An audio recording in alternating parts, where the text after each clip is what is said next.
Good afternoon, everyone. It's such a pleasure to be here. My name is Presca Ahn. I'm an investment director at Bold, which is the strategic venture fund of L'Oréal. And I'm here with my colleague, Karine Baudin, who is in our open innovation division. And we're so happy to be here to tell you a little bit about what we do at L'Oréal, at Bold, and also together between open innovation and Bold. Next slide. So Bold is the venture capital fund of L'Oréal. We invest in startups that are at the frontier of beauty. We seek out the innovation in all different aspects of this complex business that we are in. And the spirit of Bold is to do what L'Oréal Group is not doing today, but knows is coming in the future. Next slide. So the areas that we invest in really reflect what L'Oréal is about. For those who don't know, L'Oréal is the largest beauty company in the world. We are a beauty pure player. We are 36 brands. We're in over 150 countries. And what we bring to venture is a special expertise in beauty. So we look at beauty brands, we look at tech for beauty, and we look at science for beauty. So to each of these domains, we bring the rich operational and market expertise of all our operators within L'Oréal, and that shapes our vision of what we see as coming in venture and in beauty. Next slide. So this is just a little glimpse of our portfolio, some selections. So you can see there's a very even representation across the three domains that we look at. On brands, we have Functional Lab, which is an actor in Canada on dermocosmetics and aesthetic clinics, Documents, which is a new generation luxury fragrance brand in China, and Sparty, which is a very innovative personalized care brand in Japan. On the tech for beauty vertical, just to name a few, we have Gyoza, which is a Swiss company that develops shower heads that use 60% less water and less energy than a typical shower head. And we've partnered with them to develop a version that can be deployed in professional hair salons on their back bars. So we're very proud to contribute in that way to saving energy in the ecosystem. And it also fits into our vision for what L'Oréal can do within the ecosystem to become more sustainable and to make beauty more circular, and more green and more friendly for the planet. Digital Village, which is a metaverse as a service, which is helping us to create new and exciting digital environments for our customers and really cracking the codes of what beauty means in Web3 and the metaverse. So we're very excited also to partner with them and to unveil things later this year, coming soon. We have also Prinker, which has developed a temporary tattoo method with a device that's handheld, and our collaboration with them, which we unveiled at CES in Las Vegas this year, is to have an application for brow. So please look that up if you have the time. And Salon Interactive is one of our companies in the US that helps hair salons with their marketing and e-shops. Science for beauty, which is a particularly relevant topic today. To name just a few, we've invested in Carbios, which has a special enzymatic recycling process for PT plastics. Global Bioenergy, which is helping us figure out how to replace petroleum-based ingredients that are found in cosmetics with bio-based ingredients. And Microfit, which is one of our most recent investments, which is a company specialized in microalgae. So this is just a little glimpse of the portfolio we have at Bold. It's, as you see, a very global portfolio, and it touches really a lot of what we feel are very important strategic areas in the beauty and personal care industry. Next slide. A glimpse of our wonderful team. So how we work is that we have a global investment team based here in Paris, and then we also have a vast network of scouts and sort of bold champions throughout L'Oréal who help us source, whether that be at the level of the brands, at the level of research and innovation. Of course, our colleagues in open innovation are massive thought partners for Bold to figure out what's innovative in our industry today, what's next, what are the innovations, what's the newest tech, who are the most promising teams that are going to help us deliver what beauty looks like tomorrow. But this is a little glimpse of our talent. Next slide. So this is really a vision of all the things that we leverage at Bold and that we rely on to to have that beauty expertise that I was talking about before. So we are a small team, but we are constantly in dialogue with all the entities that you see here to understand what's going on in the space. And this ecosystem within L'Oréal really nourishes Bold, shapes our thesis. And since so many of our portfolio companies partner with L'Oréal first and come in that way, this is also to tell you that there's many roads to Bold, but the best one is probably to seek a partnership. Next slide. So, a few questions that you can ask yourself if you're interested in investment from Bold are on this slide, and it's been tailored for Hello Tomorrow. But the big point here is to say that we are a beauty pure player VC. So I think a lot of people know L'Oréal, but when you're thinking about, do you want an investment for Bold, it makes the most sense when beauty and personal care is really a focus, a very important, critical focus of your business, which is to say, of course, frankly speaking, that if your business is very, very horizontal, beauty is interesting, but it's only one of many verticals that you serve, it might not be the best fit for us. Again, successfully partnering with L'Oréal is an excellent way of having a proof of concept. And indeed, most of the startups that are present at Hello Tomorrow, should they be interested in investment from Bold, the best way is probably to speak to our Open Innovation division and to see if there's a partnership that's possible. And on that note, I think it's a perfect moment to hand it over to Karine to tell you a little bit more about that. Thank you, Presca, for crystal clear presentation. So, hello, I'm super happy to be here. I'm Karine Baudin, part of the Open Innovation Group, working at the division Research and Innovation of L'Oréal. So not for the brands, for the research and innovation, very important, because Open Innovation Group at R&I, we are deeply focused on deep tech startup. So, first of all, let me introduce you to our mission at Open Innovation. So our mission is to anticipate consumers' needs by growing innovation ecosystem, try to be in every ecosystem, detecting and evaluating the best of science from external sources of innovation. And this external source of innovation should fit our research and innovation needs in terms of innovation and challenge. So, as example, there are at the frontiers of beauty and domains like health, biotech, green science, AI, robotics, and so on. Next slide, please. Thank you. So, how do we work with Bold, our CVC?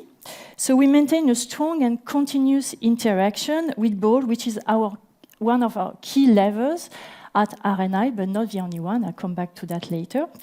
We collaborate with Bold from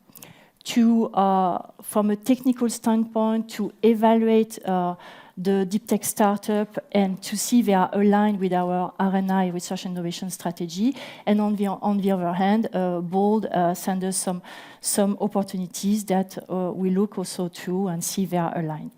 So as Presca said, if you are a deep tech startup, seeking funding from L'Oréal, you should then come to us first at Open Inno and Research Innovation. So we make sure that we discuss with you and evaluate with you whether your technology is aligned with our challenge and fits our needs. And then we go to Bold if it's relevant and exciting. So overall, Open Innovation assesses the technical part of the startup, and Bold takes care of the finance. So by collaborating with L'Oréal Research and Innovation, startup can accelerate, of course, their growth and scale up, but it's not all about money, at Research and Innovation. We want really to build a privileged relationship with the startup, to really collaborate with the startup to secure a competitive advantage for L'Oréal while preserving the startup identities. Basically, we want to adapt our decision process to the startup timing. So also, you must be aware that Bold investment is not the only way for us to collaborate with deep tech startup.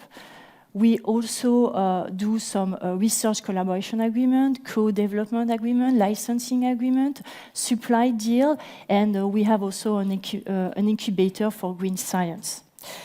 Next slide, please.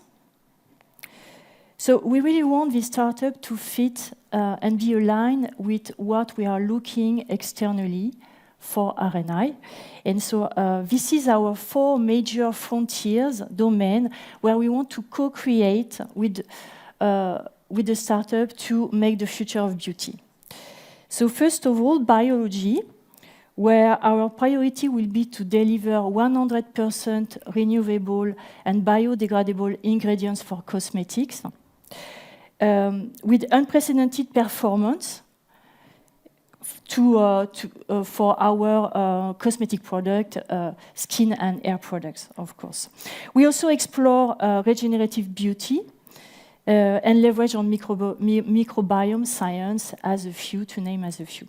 The second major frontiers is green tech, of course. So it's about taking steps to protect the planet by fighting climate change and safeguarding natural resources, and particularly water scarcity, but also decarbonation, biomimicry, and sustainable agriculture, to name a few. These are examples.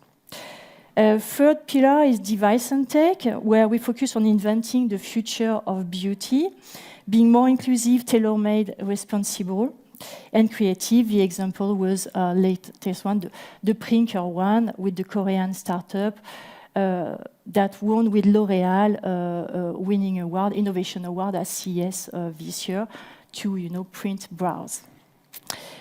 So Baudin has invested in this company, and we've been collaborating with them since a long time. Then, finally, the new spaces. So I'm not going to get into detail. New spaces are more related to cosmetic needs, but it's also important for us. So this partnership with L'Oréal R&I is not only about Baudin, but it's also different type of collaboration. I name a few. And so if you wish to discuss your technical solution with us today, please come to our booth. We'll be more than happy to discuss. A lot of my colleagues are in the room, the scouting team, the person who are discussing with you about your technology and see if it fits again, the research and innovation division. It's one of the pillars, the vertical of Baudin. Thank you so much. And we are open up for questions. I'll kick us off with a question because this stage is really about concrete tips and advice for startups. It's really like the business-oriented stage of all the 3 stages.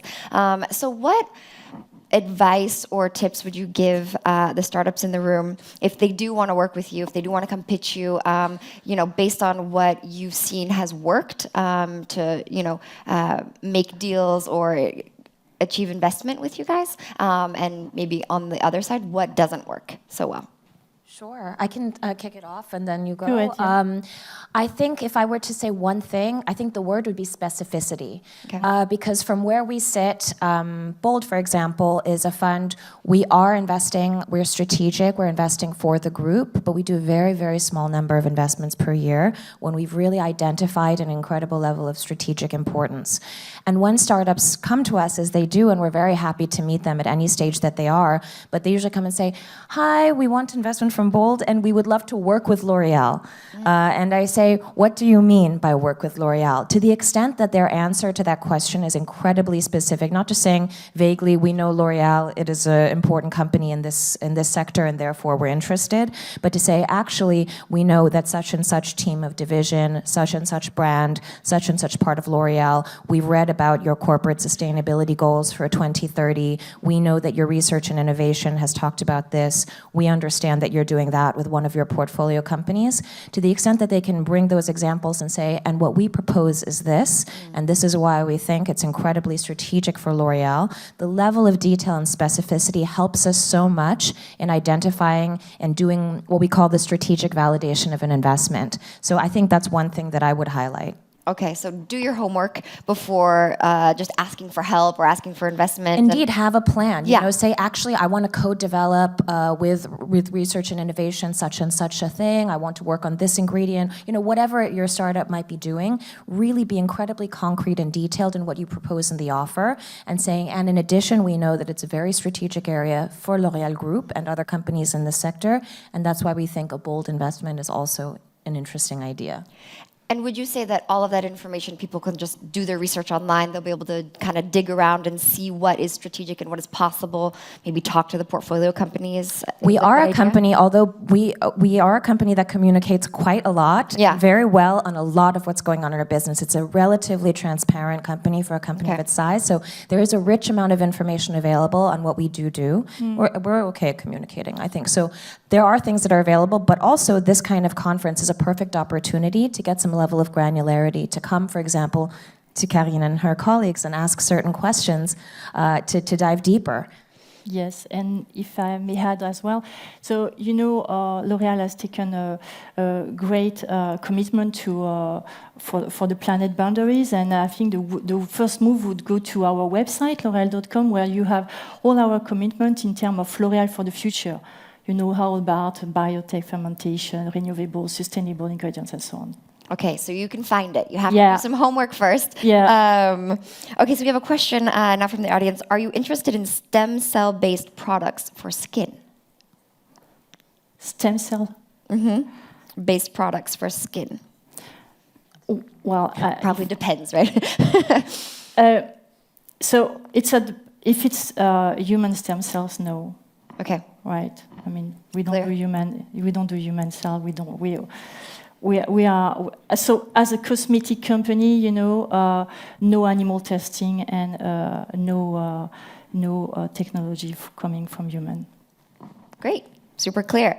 Do you want to add anything to that? No. Well, I think that that's pretty good. Are you going to be at the Meet the Speakers area right afterwards? Right afterwards for just. Or. Oh, sorry. One last question before we go. I know we have a couple minutes. From the corporate perspective, what is the optimal organization setup to work with open innovation broadly and corporate venturing under the same umbrella? So basically, if somebody wanted to do open innovation and the investment, what's the best way to get organized so that process is really fluid? The question is whether it's actually a good idea to separate the corporate VC from the open innovation activity, or what are our ways of working together? I think it was more, what is the optimal organizational setup to work with both? Oh, okay. Yeah. Well, I mean, so we can I can give like a generic case study in a way. We have companies in our portfolio at Bold who obviously are partnering very deeply, and they're on the tech for beauty and science for beauty verticals. Almost all of the time, there's a concrete partnership behind that. Okay. So Prinker is an example, Gyo is an example. There was a very deep collaboration between L'Oréal operators and experts and the company to create a solution. And then we have a governance that's with Bold, which is like any other corporate VC or VC, where we are investors in the company. But certainly in the investment process, we rely on the expertise of the operators to inform our investment decision. Okay. I don't know if that really answered the question. Yeah, to talk more about it after, if you guys. Yeah, it also says from the corporate perspective. So maybe this is someone who is from a corporate and looking at how to set that up. Okay. As we, I think every corporate has its own answer to that Yeah. question. Yeah, it's very much informed by the identity and the spirit of the company as well. Okay. And how ready they are and how innovation forward they are. So, and the kinds of people that they have there. So I think it's very case by case. Okay. Well, great. Thank you both so much. Thank you for Thank your you. questions. Thank you.